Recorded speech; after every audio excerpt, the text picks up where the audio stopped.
Yan guys, good afternoon. Magpiprito tayo ng isda. Ano ba itong malapad na isda o malaman siya guys?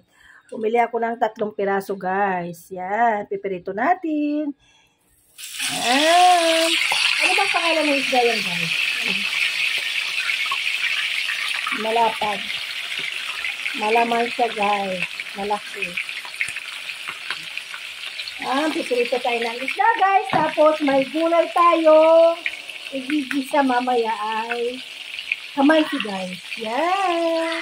Pipirito tayo ng isda guys. Luto na yung pinipito natin kanino. Ayan, luto guys.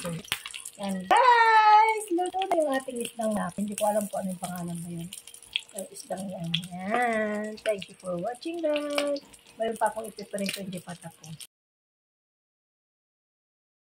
Nagisa tayo ng kamansi. Yan guys. Ginisa lang yan pero mayroong nor seasoning dyan.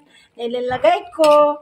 Simpleng gulay pero maustansya guys. Tapos may tayong pritong isda guys. Yan. Tapos na yung pinirito ko. Tapos mayroon tayong ginisang gulay na kamansi.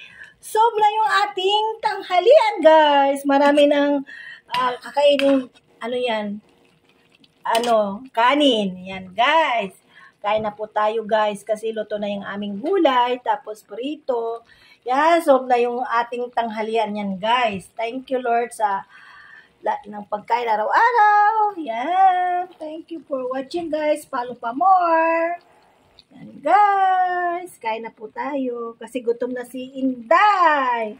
Laging busy. Maraming trabaho sa bahay. Yan lang.